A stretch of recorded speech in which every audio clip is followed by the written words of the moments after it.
welcome back to WWTA News. Thank you for returning for another episode. And yes, plenty of stuff to go over, plenty of stuff to talk about, plenty of stuff to just wrap your mind around. So welcome back for another episode. Let's jump right in. First, we have a tweet from Fonbank, or FONBNK 1. It says, Fonbank provides a marketplace that allows mobile phone users in Africa to on-ramp onto Web3 with airtime credits into crypto like USDC and vice versa. This empowers people in primarily mobile-first economies to use their airtime generally as a version of transactable value, bridging the gap between users and a host of Web3 opportunities. This is something major. Why is this major? Well, major because they're transacting in USDC. Interesting with all these stories going on in the continent of Africa. But major because these people are using their mobile devices to move currency. This is major because this is making their economy great, which will make all economies great in the end. But we're seeing use case. Okay, use case. And what are they moving? Stable coins. All right, so this is important. Stable coin, CBDC, it does not matter. The banks need to move it. Retailers need to move it. People need to move it. All right. So these transactions are going to happen. They're going to happen on the blockchain. You're going to need blockchain networks or ledgers to do these things. So keep your eyes open and pay attention to who's the who that's doing the do. Major news there. All right. Bank of England building its CBDC team. All right. The currency, which is also being referred to as the digital sterling or digital pound and nicknamed Bitcoin, would be issued by the BOE or the Bank of England and backed by the government. Backed by the government. You know what that usually means when something's backed by the government. That's right. They're usually talking one-to-one or short-term bonds, right? We've seen that story. But it says, at this stage, we judge it likely that the digital pound will be needed in the future. It is too early to decide whether to introduce the digital pound, but we are convinced preparatory work is justified, the two entities said in their consultation paper. So, I mean, come on, right? Usually when they're talking about, we're not sure, we're going to dry run test, they've been doing it already. You're late. It's smoke and mirrors. You know what I'm saying? They tell you, oh, yeah, we're going to test the Fed now. They was doing this for years, okay? Years. Go back years they were doing this stuff. It's funny that they put stuff out there and try to make you believe that, oh, yeah, we're thinking about it. No, come on. Stop the cap. You've been doing this already. Just stop. I don't want to know. I don't. Keep your treachery. Stop. On the low, I don't want to know. Look, I don't want to know. But I'm just saying here. They telling you that they're going to try something and they don't know when, but they're going to try it. And I'm just looking at it like, got them. Stop the cap. All right, so let's try that again. The Digital Currency Monetary Authority, DCMA, launches an international central bank digital currency. Now, yes, this is a major story, so let's just dig on in.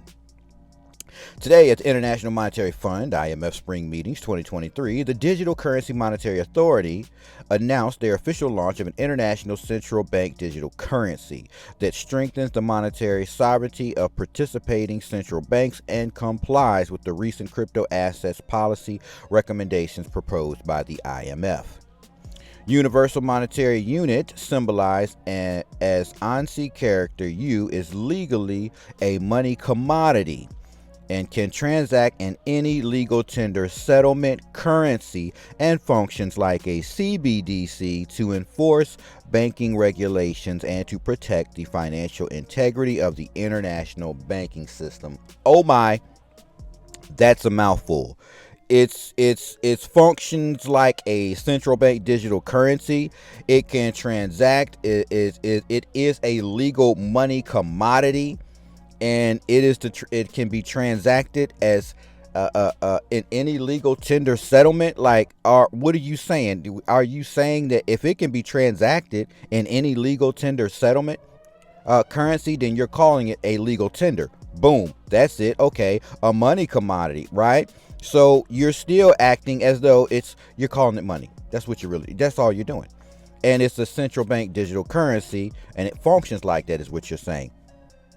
So what you're saying is you've got your own digital money. Boom, that's it. They got the IMF has their own digital money. Boom, right? Banks can attach SWIFT codes and bank accounts to a UMU digital currency wallet, and that's what it is. All this is about a digital wallet, because that's all you need. And transactions, SWIFT-like cross-border payments over digital currency rails, right? And we know these are the blockchains or the ledgers, right? Right? Completely bypassing the correspondent banking system at best price wholesale FX rates and with instantaneous real-time settlement. Stop.